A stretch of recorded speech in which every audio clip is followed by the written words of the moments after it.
Well, welcome everybody. It's -7 degrees outside, and hopefully everybody didn't forget about us while watching the U18. So we appreciate the hardcores coming out. It's always nice to get together with everybody, talk about the state of the team, and it's nice to be back home again. I can tell you, Jason, I'm sure agrees with me as well.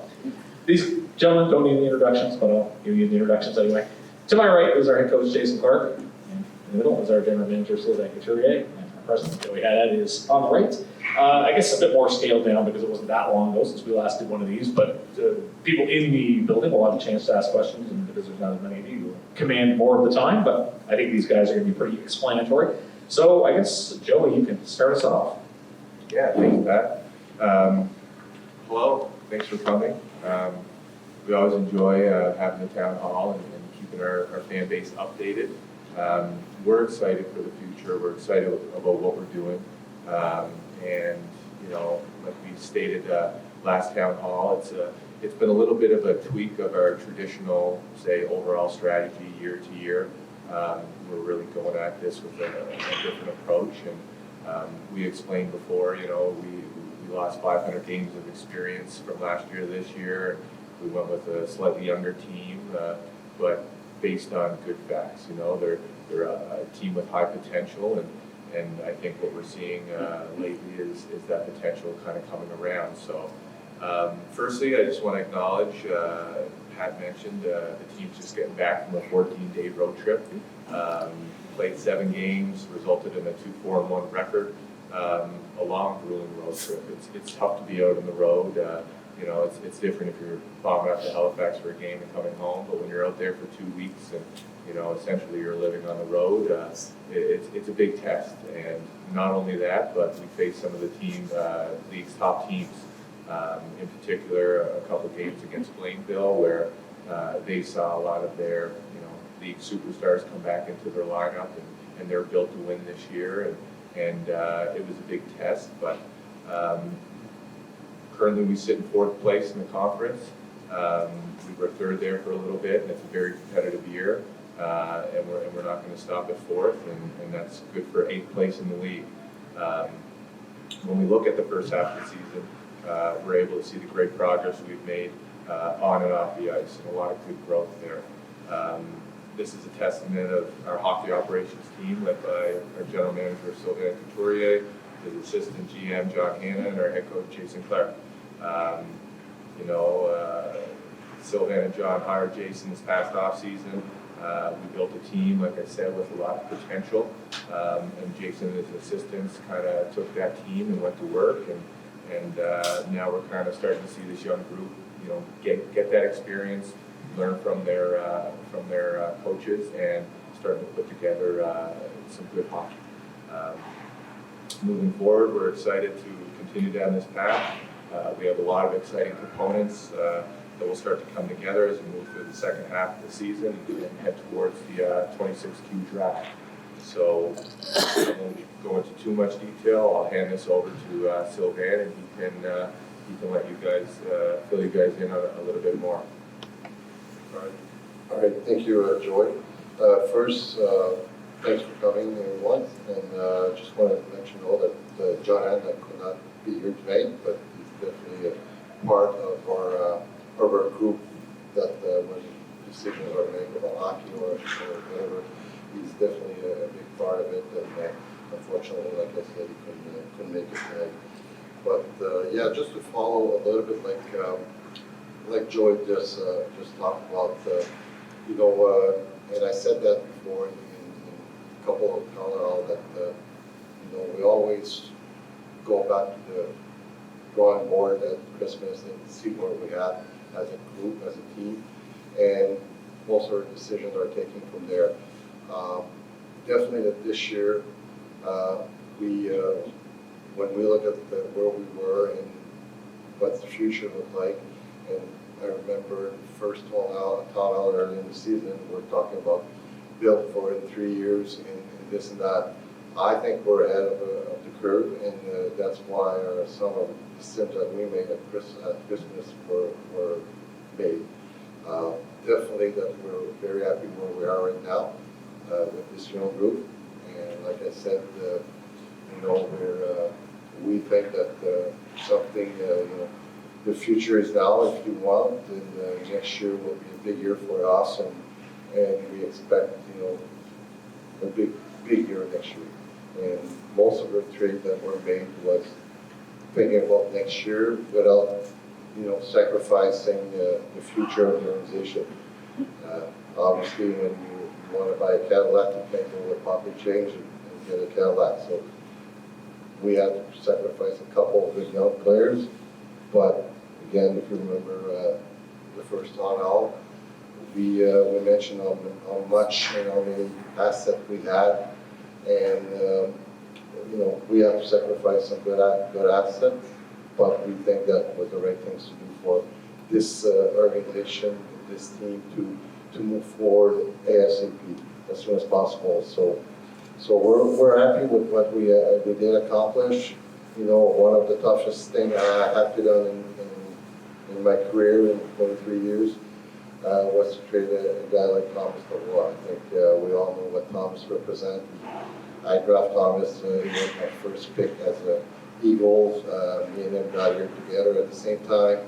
We built not just, I think, a good relationship GM players, but it was a really good relationship with his family and his agent, and to have to sacrifice Thomas for the good and the organization was probably one of the toughest things that I had to do as a GM, as I mentioned. But we sat down, me and Thomas, a couple of times, many times I should say, and we were on the same page. And obviously, he got traded where he wants to be traded, and that was important for us, for the organization, for him.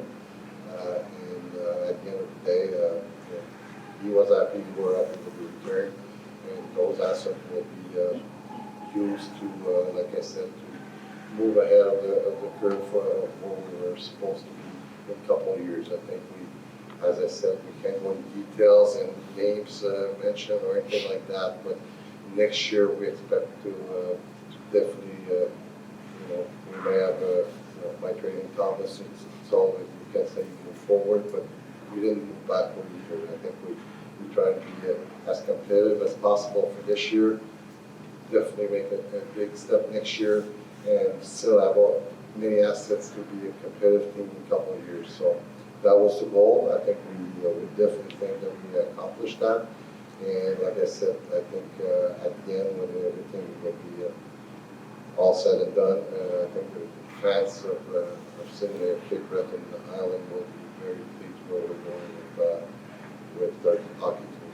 And hopefully that, like I said, they can read between the lines, but something big is coming up for this organization.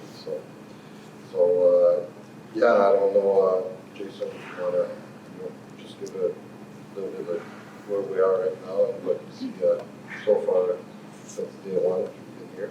Yeah, just to talk about Sly, with regards to losing Thomas Lavoie, I think when you lose a player like that, you can never replace the person, you can never replace the hockey player.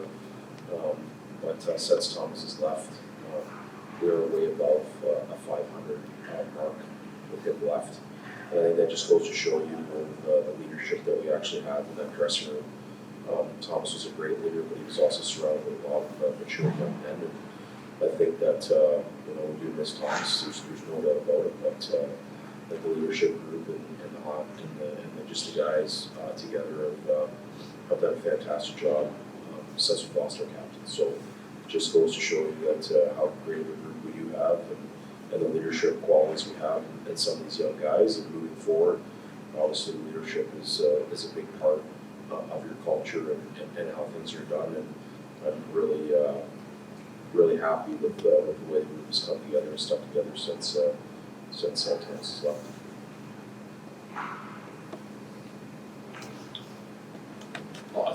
Excuse me. Well, as I said, we don't have as many people here tonight because it is a quick turnaround, but we'd like to hear any questions you have in the audience. I don't know. Is Carter, do you have the microphone? I can't see anything. Okay, Wendy. What's that, sorry? I do. Oh, go ahead. Oh, Wendy has the mic. Okay, yeah, fine. Anybody has any questions for Wendy? I just have a question about our, so we are building for the future. And the fact that we last year, we made up two personnel mix together. And then we ended up trading in this year, in a third round. So if we're doing it for the future, I think we better understand the logic. I'm guessing there's more coming back to us for the department. Because if you look at it on paper, it just doesn't make sense if you're rebuilding the trade rather than keep personnel mix. Well, your guess is right. Yeah. And like I said in my introduction, I'm not going to mention names or what's going to happen, but definitely that, like I said, then you can buy a Cadillac with pocket change. Yeah. We know at some point that one or two good assets of our young core group will have to be sacrificed to get to the next step. And the only thing I can say is be patient. Hopefully, you'll know what the real deal is. I think you just saw the first part of the deal. And after 24 years, and that, it's, sometimes it's just the way I look. But I realize that the way it was presented, I don't look like the smartest GM in the league right now. But it is what it is. Yes. I wanna make sure that it's good for this organization, and it will be good. I'm convinced that it's gonna be good for this organization, and like I said, I really believe that everybody means the fans will be very happy with the end result.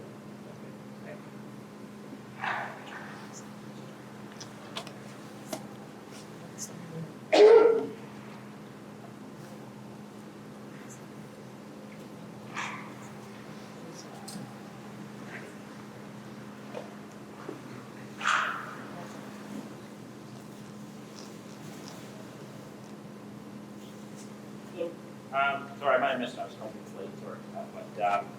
I remember last time in November, we talked about 27, 28 being the target to go. Are we pivoting more towards next year now because of some of the development or maybe some NCAA things that have arisen with our current core, or just wanted to get some insight on that? Right. No, like I said, you just got here, but in the introduction I had was like, because when we sat down, when I said we, coaching staff, like with John and everybody, we definitely thought that we're ahead of the curve, and that we, for us, the way the group that we got right now, why not next year and why not the year after? I think we're there. I think the fans deserve something big, and that's what we plan to deliver next year. And I'm very excited about the future, and I'm very excited about next year, obviously. That being said,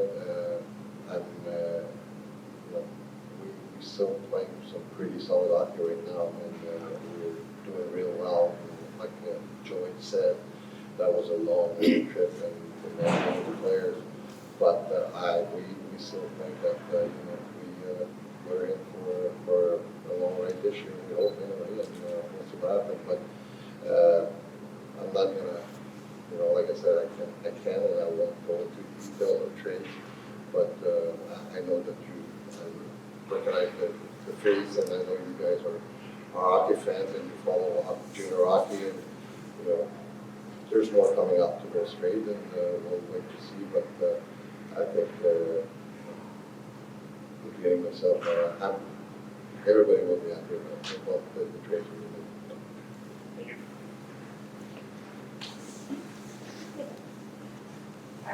Is the Cape Breton Eagles organization officially going to be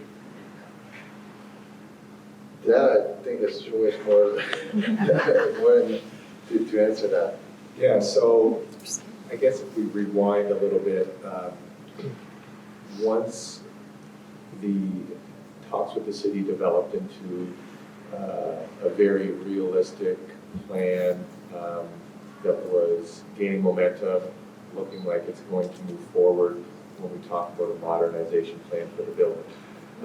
That's something that a Memorial Cup bid, it's heavily dependent on this facility being upgraded.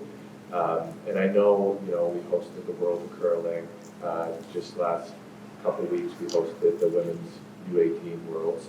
But those are, to a certain extent, manageable in this facility, whereas the Memorial Cup would not be manageable in this facility. So there's certain things, there's certain markers we need to hit in order to put a bid in. It's $250,000 roughly to put a bid in.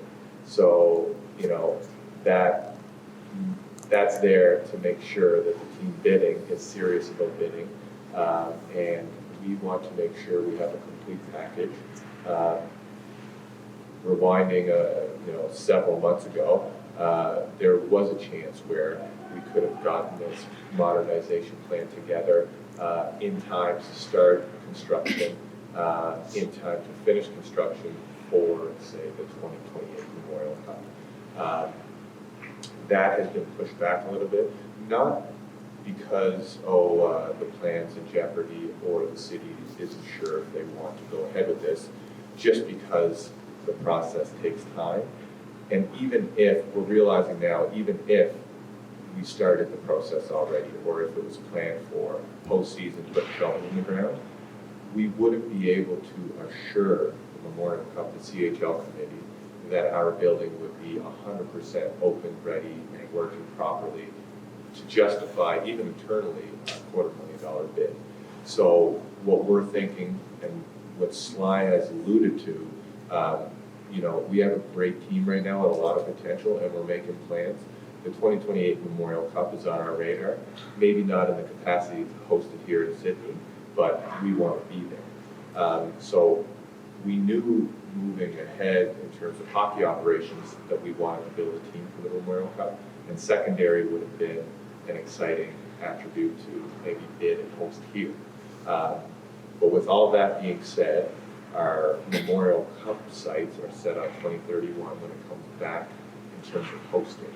So that will give us plenty of time when we go through a big $60 million renovation. It's going to be very exciting for everybody, the team, the fans, the city, what have you. We need some time to kind of work out the kinks. The city, is going to upgrade their operations. There's going to be more staff. There's going to be more maintenance. We will then have adequate time to prepare accordingly, and then that bid looks really good with the CHL committee. I've been to 3 since Memorial Cup. I know, I went to one in London, Ontario, and what they had done. I went to one in Halifax, what they had, it's a lot of work, and I don't think a lot of people realize what it takes to have the team. Years ago, we had the facilities, but we didn't have the team. Now we have the team. Right. Now we need the facilities. Right. And the city recognizes that, and we recognize that as an organization.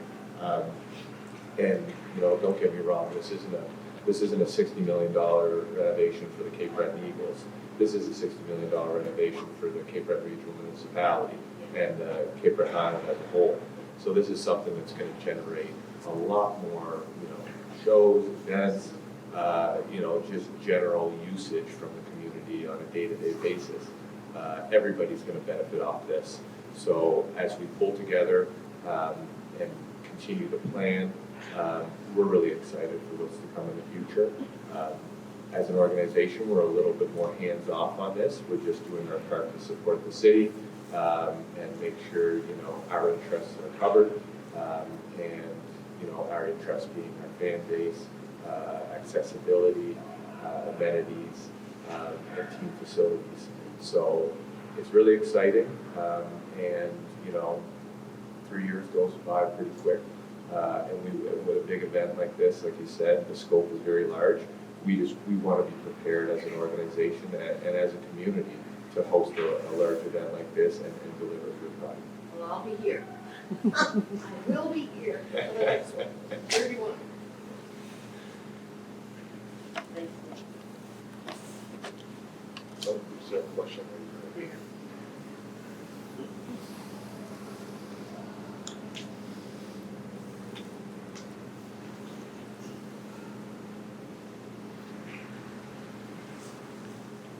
I want to thank Coach Clark for his honesty and how he's already worked with the team, and I've seen a lot of changes with the team since that he let them know, and I appreciated that, and I see the team that can, I feel they can actually upset any team in the league in the playoffs. That's my opinion. I think he's got that type of team, especially with Mel and Connor Cole. I think they really can, and I like to say, our MVP of the team is Pat Camille. Thank you. You can slip that 20 to Pat later. You don't have to do it right now.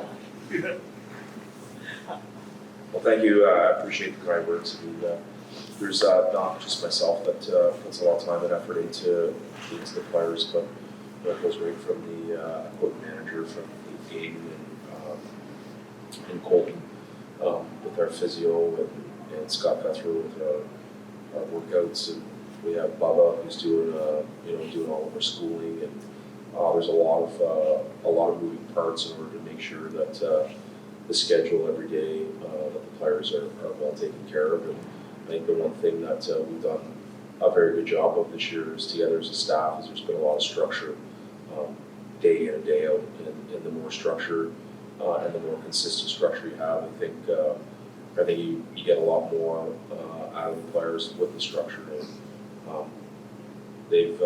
I have to tip my hat off to the guys. I mean, I'm pretty relentless on habits and making sure guys are doing things the right way and playing the game the right way, but acting and representing the organization in a manner that we believe is we call it gold standard, the Eagle standard, and they've done an exceptional job for me. So. And I don't see that changing. And honestly, I said it before, Thomas Savoy was a great captain. He was surrounded with a lot of really good people, and I think we got a really good group of young men. And I think this group of young men are going to continue to just build the culture. There's a lot of genuine people in that room, and they love Cape Breton. They love the fans. They love the organization, and you just can tell with the passion that they play with. Game in and game out. So really honored to be able to coach it, but more kind of like a dad moment, right? Kind of very proud of the group of how they continue to develop as people, as players. I'm very impressed with Jake Delarante to his development. Yeah, I mean, there's been a lot of players that have come a long way. I mean, if you take a look at McCall Smith, who McCall hasn't played, didn't play a lot of minutes last year. And DLD, Delarante is, both those guys are rookies. They didn't play a lot of games last year. They didn't play a lot of minutes. And our assistant coach, Adam Pilot's done a fantastic job with those guys, individual video and individual skills and tactics and just team systems and, with their game. So, like I said, it takes an army to move this team forward and really surround it with a lot of good people. You know, thanks for bringing me into. Oh yeah. So I don't think people realize how lucky this town is in this organization. The city is to have Sylvain as their general manager. And I don't mean to bring up old bad stuff, but this organization wasn't very good 4 or 5 years ago. And was probably one of the worst organizations maybe in the CHL, in the standings. So, I mean, Sly's turned it around very quickly, and he deserves a lot of the credit. You don't get that I'm just trying to get another contract.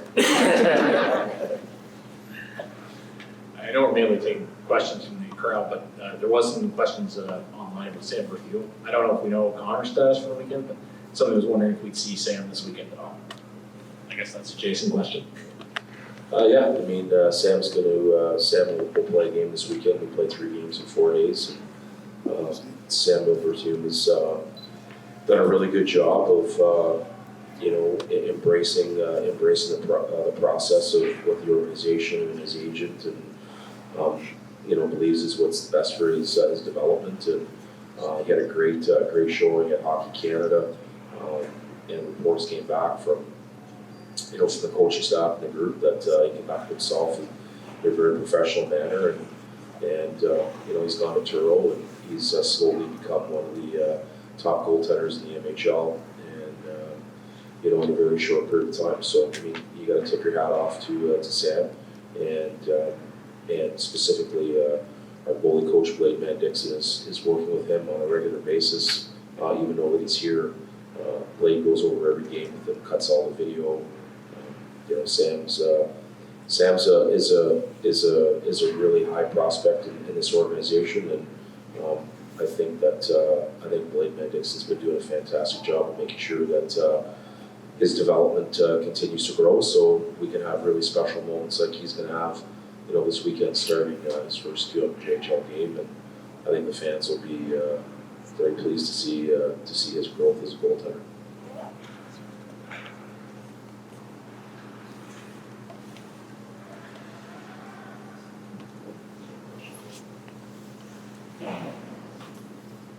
This might be a question for Joey. Is there any talks about renovation starting for Center 200? Order bidding for a memorial up down the road? Yeah, there's been lots of good developments. Currently, I don't think much has changed since the last time we were all together. The highlight for that would be the CBRM Capital Department forecasting over the next 5 years and approving a $60 million renovation. So that was step one. Basically, we can make it happen with the funds. And now we're in that planning phase. So, architectural firms were inside this building. They scoped the whole thing.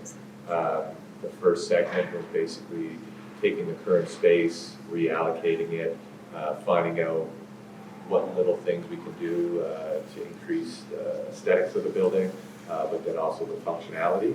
And now what we're doing is we're in that phase of literally down to the nuts and bolts. So what do we need for the project, timelines, supply lines, and then the other interesting point of the planning would be we don't want to shut down this building. So, when you have, including training camp, we kind of got something like a 9 or 10 month season where we need to use this facility, especially the ice surface. So how do you do a renovation around that?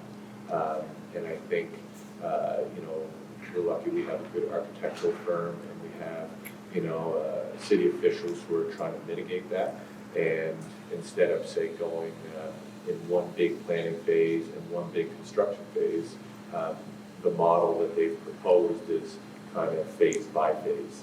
So we can, plan phase one, activate, plan phase one construction as we plan phase two, and then once phase one is over, the construction process, we'll start phase two, plan phase three.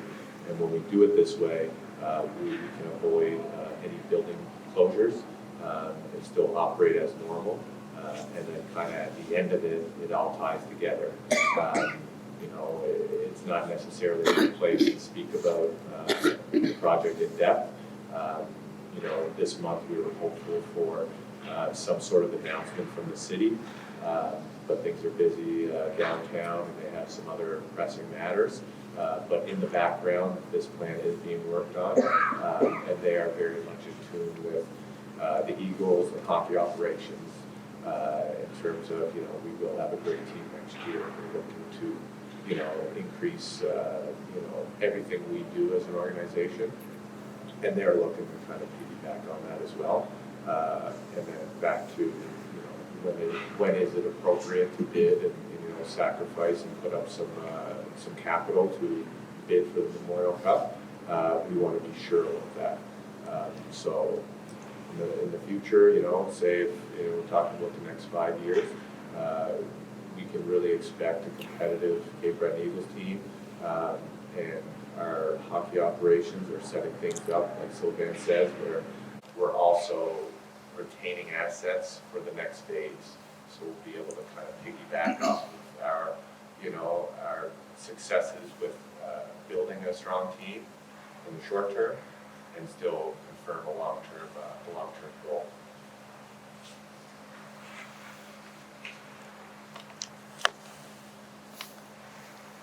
The only only averaging slightly over 2,000 fans a game. I was always under the impression that we had to be getting at least 3,000. So are we going to be able to slide 2,000 fans, or do we have a plan to up the attendance? Yeah, attendance is always at top of mind. It pretty much drives everything. You know, we put a good product on the ice, and then that complements attendance. So I think if we look at, you know, a 3-year segment, we've seen some tremendous growth. Last year was fine. Attendance last year was pretty good. Yeah. Attendance last year was very good. It was 2,960 per game. The year before, 2,340, and the year before that was 1,900. So we've seen that steady growth. I think it's a testament to Sylvain and his team for icing a good product, and then the business operations staff making, you know, information more accessible. You know, all the services we offer, we're always trying to deliver top quality to a high standard. You know, from retail to in-game experience, we're constantly looking for new ways to, or new things to introduce to our fan base.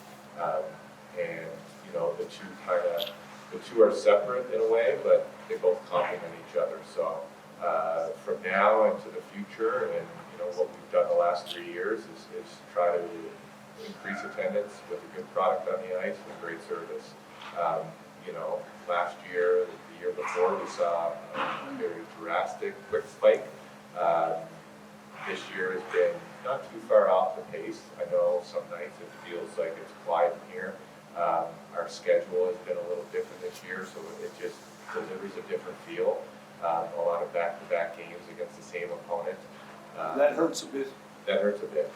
It's not something that necessarily helps anything other than we organize their schedule.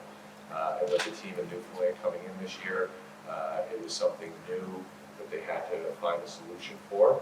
And with our geographic location being somewhat relevant to St. John's geographic location, I think we kind of fell into that category of let's have a team go to Cape Breton for 2 games because it's easy. So, you know, that's our job to kind of share our grievances with the league and fight for better treatment next year. But it's a fine line. It's a working schedule where, you know, we look to do things that help our budget and help our road travel, you know, so we can avoid some of these big, long road trips and things like that. And then with that benefit comes, you know, a benefit to the other 17 teams who have to come up to Cape Breton.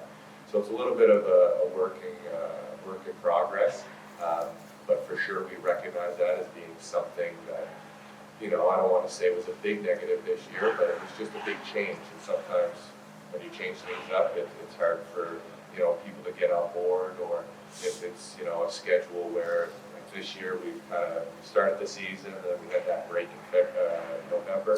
And it's almost like we started the season. The second part of the season over the holidays, and then we just had a big break, and now we're going to get into, you know, the third part of the season. So not your traditional, you know, from start of the year to end of the year model, but you know, we'll work with it. And this time of the year after Christmas, heading towards the playoffs, has been traditionally where we gain more attendance and people get excited for the playoff race and things like that. You know, the NHL gets exciting, the Olympics are coming.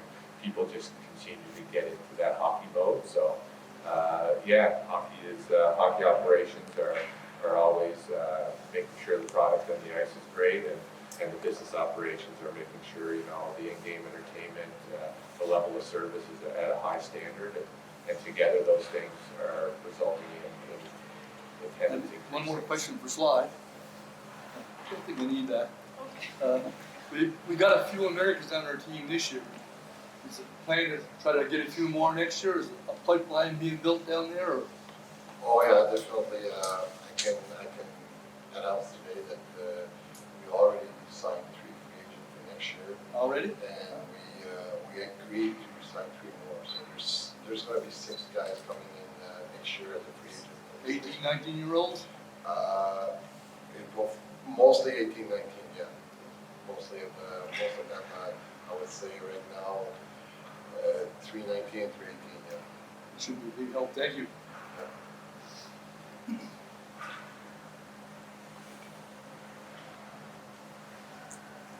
Not sure if this is, and I don't know how to answer this.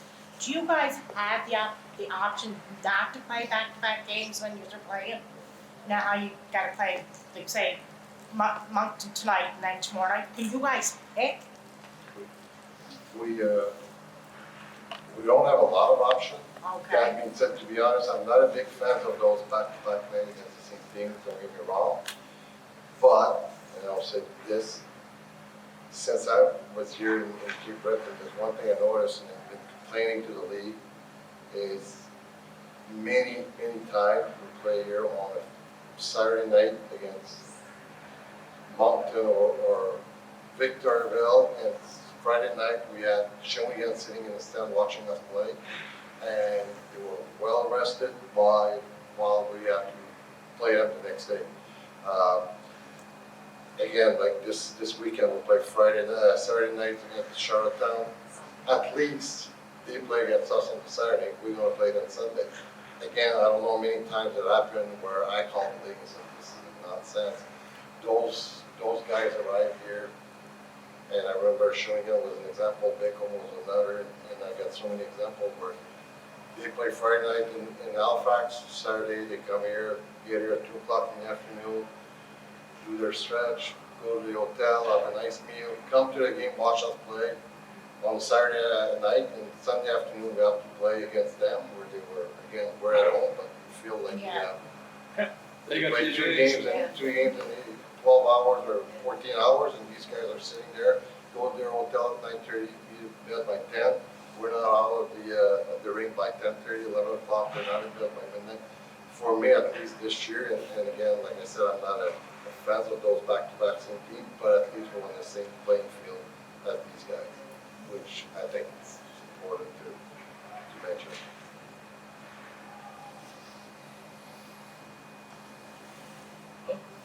Good questions for everybody. I think we're good.